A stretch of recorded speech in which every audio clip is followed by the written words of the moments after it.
These days, a lot of people engage in one form of philanthropical or charitable activity or the other. From feeding some communities to clothing and equipping school students and even helping out with medical bills of indigent citizens. The list obviously is endless. Most people want these activities to outlive them, as we've seen in other parts of the world. Today, we'll be getting some clarity on how your charitable initiatives can outlive you. Join us on the show is a private trust specialist, Mutiat Olatunji. Welcome to the show. Good morning. It's good to be back. So, I mean, when I read this, I was quite excited because we've always advocated on this table for wealthy Nigerians to participate in charitable organizations, which they do. But unfortunately, once they die, that's it. Kids just either sell up everything and just move on, and there's no continuity. So how would you say somebody who is doing something good, charitable, how can they sustain this? Okay, the most viable tool to use is a trust. So what we advise people to do is to set up a charitable trust. And how does a charitable trust engagement between two parties? So if, for example, you want to engage in one form of charitable organization, you will be the settlor. FBNQuest Trustees will act as the trustees, and you name your beneficiaries. So your beneficiaries in this case are not your kids or your family. You can say, I really do not have any orphanage in mind, but I know that I want to give to the orphanage every Christmas. So I'm going to saddle you with the task of identifying orphanages that actually need help. Then you give them, if it's money you want to give them so amount on an annual basis, or just the clothing items, food items, diaper for their babies. You can give us that tax, and that's exactly what we'll do. And so that you are comfortable and you know that we are doing what you asked us to do, we'll report to you on an annual basis. And you can also say, okay, you know what, I want to make it a bit more party-like for the children there. So let's have like an event. Let's invite people. All the funds will come from the trust. So you don't have to start disturbing yourself looking for the orphanages you want to go to or what initiative you want to do for them. So that's just an example. So I have a charitable organization I'm trying to set up. So I have had this thing I do for teachers where I teach them on 21st century teaching methods, which I had been running with my own personal funds. But I now want to convert it into a charitable organization or non-governmental organization so that I can source for funds from outsiders. Now, how will that work if I want to put it under your charitable fund? Okay, so the number... Since I'm not the one putting the money myself. Yes. Now, So there are two ways to go about it. You can still set up a trust.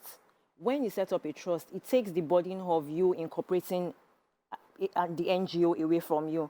Because what we've seen most times is that even people that do these things, they set up NGOs. But the moment they pass on, what's the assurance that the other board of trustees will continue what you started? But if you set up a trust, and it's even easier that way, your trust is going to have its own trust account. So when you are asking for donations, nobody's sending money to your personal account. Everything is coming to the trust. And it makes it easier for people. They see that there's accountability. On an annual basis, you can request for your trust statements, and you can send it to them. So they can see the inflows into the accounts. They can also see the outflows. Another thing you can do is that in case you have international organizations that also want to fund your project or your charity, most of them are wary of just giving individuals money. What you can say is, okay, I have an existing relationship with FBNQuest Trustees. We can set up a donor advisor. A donor advisor is where the international organization gives us the money, and then we disburse and oversee the project. So the money is not coming to you directly. They feel a bit more comfortable relating with an organization that is very accountable and has been in the business for a while, and we just sort it out and report back to them. Let me stay on that for a minute, because so if an international organization, for example, gives the trust the money, you know, some organizations right now, from the money you get, you pay salaries, you have the... So would the trust pay those amenities, or would this be exclusively for the project? The project? So it's the donor that will advise on that. If the donor wants staff to be paid from it, they will state it. But most often than not, they don't want to be involved in the running of the organization. It's just a project that they've identified, and that is just what they want you to do. Okay, so if, for instance, a person wanted to set up a trust, not a donor arrangement, now what exactly would the choice of business that you would do with the funds be for people who have ethical issues as well? Again, if I wanted to set up a charity for maybe to help kids, what exactly would you do with that money? How would it run? Or do I have to continue to put in money every time? And what exactly is the kind of businesses do you have products that you sell? Okay, so the first question I'll ask you is that what's your target for this charity? You want it to outlive you, obviously. If you want it to outlive you, on an annual basis, how much do you think you need to run whatever object? If it's to send kids to school, how much do you need for that?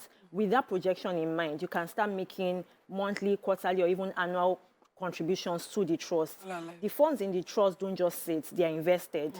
So for example, there's the federal government Sukuk. We can put your funds in that. That is ethical investment. So we have different investment portfolios that we can put your money in. And some settlers will also even be specific. They will tell you, some people will tell you the exact type of investment they want you to put their money in. The most important thing is that there's return on investment.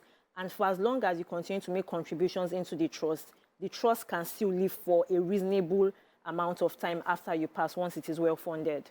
So, I didn't know that we have something like this in Nigeria. It's really exciting for me because I realize that many people set up they have the ideas of doing charitable activities and they need to keep funding it.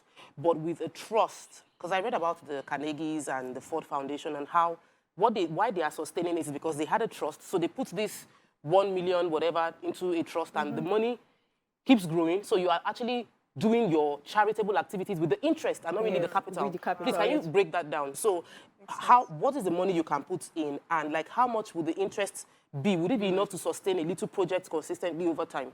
Okay, so it still boils down to what exactly is the project and what's the capital, what's the annual budget for that project. When you're able to determine what the annual budget is, we can now sit down with you to say, okay, for us to get this return on an annual basis, this is the initial capital contribution that you need. Okay. Even if you don't have that initial capital contribution now, you can scale it in such a way that in the next 4 or 5 years, you are sure that you will have that capital that can be invested and only the return on investment will be sustaining whatever objects that you have in mind. Long-term perspective. So if they're interested, they want to know what's the starting point? Do they come to you or do they call? They can call, the phone number is on the screen. They can just give us a call. We'll sit down with them, discuss with them, and we'll take it up from there. But the most important thing is ensuring that once you have this idea, have a trust in place. That's the only way you can give back to the society in a sustainable manner. The child of so somebody dies, right? He wanted to give XYZ charity, but the children are completely opposed to it. And they're the ones running fund. They're supposed to continue the funding. So when the children stop funding it, you can't continue the charity. What do you do to forestall that? The capital is still with them, right? So once you have a trust, that's why it's good to set up a trust whilst they are still alive. Capital is there. Yes, so the the capital children's funding is there. It's generating. Exactly. So it is totally outside the purview of your children. So whether or not, I know that we're in the era where everybody's jackpotting. So whether or not your children are here, what you've started will continue. So it will continue. Fantastic. It would always be there. As long as the trust is. Before you go, please, do you have to register when your account is ready? Or you can set up a trust pending when maybe the official account for the project is ready? Okay, so when you say official accounts now, once you set up a trust, your trust comes with an account. So you don't have to start doing all the bank or going to bank asking you for your incorporation documents and all of that. Once you set up a trust, you have an account with us. You know why I love this conversation with you guys? It's because there are lots of wealthy people that have lived. They've done so much. Their children have jackpot. They have 3, 4, 5 houses. They know their children are not coming back to these houses to live. They don't know what to do.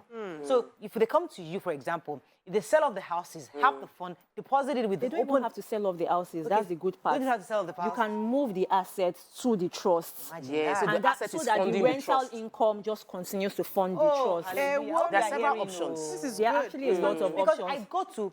when I go to Ife sometimes, going to go to see Popsi or to go to Ekiti, houses are there. Kids are built, they've gone. Nothing is happening. Nothing. The houses are just abandoned. They're empty. Empty house, even in Lagos, abandoned houses because people have died. They didn't do a proper handover to their children. So these things are important for us to document it. Children are not interested. They've all jackpot. They all don't care. They don't care all the investments. So it's fantastic that this is a fantastic initiative. Yeah. So as we wrap up, give us another just a summary of everything you said so that they make sure that we hear you properly.